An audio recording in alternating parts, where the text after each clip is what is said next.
പിണറായി വിജയൻ ഒരു വലിയ പരാജയമാണെന്നൊക്കെ ബി.ജെ.പിക്കാരും കോൺഗ്രസുകാരും ഒരേ വായിൽ കവലപ്രസംഗം നടത്തുമ്പോഴും പിണറായി വിജയൻ തന്നെയാണോ വീണ്ടും കമ്മ്യൂണിസ്റ്റ് പാർട്ടിയുടെ തലപ്പത്തെത്തുന്നത് എന്ന കാര്യത്തിൽ വലിയ ആശങ്കയായിരുന്നു ഇരുകൂട്ടർക്കുമുള്ളത്.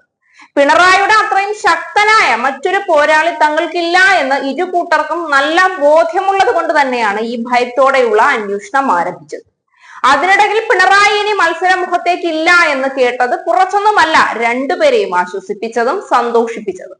ഇരട്ടച്ചങ്കൻ എന്ന് വിളിക്കുന്നത് വെറുതെയല്ല എന്ന് ഈ രണ്ടു കൂട്ടരുടെയും പേടി കണ്ടാൽ തന്നെ ഉറപ്പിക്കാമായിരുന്നു.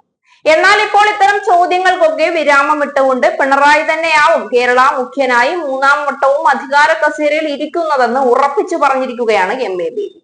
CPM പാർട്ടി കോൺഗ്രസിന് ശേഷം എം.എ. ബേബിയുടെ ഈ പ്രഖ്യാപനം ഉണ്ടായിരിക്കുന്നത്. മുഖ്യമന്ത്രി സ്ഥാനത്തേക്ക് ഇതിനിടയിൽ പല പ്രമുഖരുടെയും പേരുകൾ ഉയർന്നു കേട്ടു. കേരളത്തിൽ അധികാരം പിടിക്കാൻ അടുത്ത കാലത്തൊന്നും കഴിയില്ല എന്നറിയാമായിരുന്നിട്ടും ബി.ജെ.പിയും കോൺഗ്രസുകാരും കുപ്പായം തുന്നിവെച്ച് കാത്തിരിക്കാനും തുടങ്ങി. പ്രായാധിക്യം എന്നും രോഗബാധിതനെന്നും ജനസമ്മതനല്ല എന്നുമൊക്കെ ഒരുപാട് ആരോപണങ്ങൾ പിണറായി വിജയനു നേരെ തൊടുത്തുവിട്ടു. ഒടുവിൽ തൊടുത്തുവിട്ട അമ്പുകളെയൊക്കെ നിഷ്പ്രഭമാക്കി മുനെ ഒടിച്ചുകൊണ്ട് പിണറായി വിജയൻ തന്നെ കേരള മുഖ്യനാകുമെന്ന കാര്യത്തിൽ ഉറപ്പായി.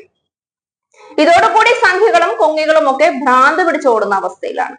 പിണറായി വിജയൻ വിശ്രമ ജീവിതം നയിക്കാൻ പോവുകയാണെങ്കിൽ കേരളത്തിന്റെ അധികാരം എങ്ങനെയെങ്കിലും കുരുട്ടുബുദ്ധിയിലൂടെ പിടിച്ചെടുക്കാം എന്നുള്ള മനക്കോട്ട കെട്ടിയവരൊക്കെ ഇപ്പോ പിടിച്ചതുമില്ല ഇരുന്നതുമില്ല എന്ന മട്ടിലാണ്. കോൺഗ്രസുകാരാണെങ്കിൽ അങ്ങ് ഗുജറാത്തിൽ മോദിയുടെ മടയിൽ പോയി ഇന്ത്യൻ രാഷ്ട്രീയം പിടിച്ചെടുക്കാനുള്ള പടപ്പുറപ്പാടിലാണ്. കേരളത്തിന്റെ പട നയിക്കുന്നത് രമേശ് ചെന്നിത്തല ആണെന്നൊരു കേട്ടുകേൾവിയുണ്ട്. രമേശിന്റെ പപ്പും കൂടയുമെങ്കിലും മോദിയും കൂട്ടരും ബാക്കി വെച്ചാൽ മതി. മടയിൽ പോയി പടപ്പുറപ്പാട് നടത്തുന്നു എന്നും പറഞ്ഞിട്ട് ഒടുക്കം മടയിൽ പോയി സന്ധി ചർച്ച നടത്തി കീരിയും പാമ്പും കളിക്കുന്നവരൊക്കെ കൂടി ഒന്നാകരുത്. രമേശ് ചെന്നിത്തല അങ്ങനെ സിംഹത്തിന്റെ മടയിൽ പോയി സംഗീതം പഠിച്ച് തിരിച്ചു വരുമ്പോഴേക്കും കേരളത്തിന്റെ മുഖ്യമന്ത്രി കസേരയിൽ വീണ്ടും പിണറായി ഇരിക്കുന്നുണ്ടാകും. അല്ലെങ്കിലും രാഹുൽ ഗാന്ധിക്കും കോൺഗ്രസുകാർക്കും ഒക്കെ നന്നായി അറിയാം കേരളത്തിൽ ഇനി ഒരു അധികാരം പിടിച്ചെടുക്കുന്നതൊന്നും നടക്കുന്ന പണിയല്ലായിരുന്നു. പിന്നെ ഒരു രാഷ്ട്രീയമാകുമ്പോൾ പ്രതിപക്ഷം എന്ന നിലയിൽ തിരഞ്ഞെടുപ്പിൽ എന്തെങ്കിലുമൊക്കെ പൊതുജനത്തിന്റെ കണ്ണിൽ പൊടിയിടാനും നാണക്കേട് മറയ്ക്കാനും ഒക്കെ ചെയ്തു കൂട്ടണ്ടേ. കാര്യം എന്തു തന്നെ ആയാലും കേരള രാഷ്ട്രീയത്തിലെ എല്ലാ സംശയങ്ങൾക്കും അഭ്യൂഹങ്ങൾക്കും വിരാമമായിരിക്കുകയാണ്.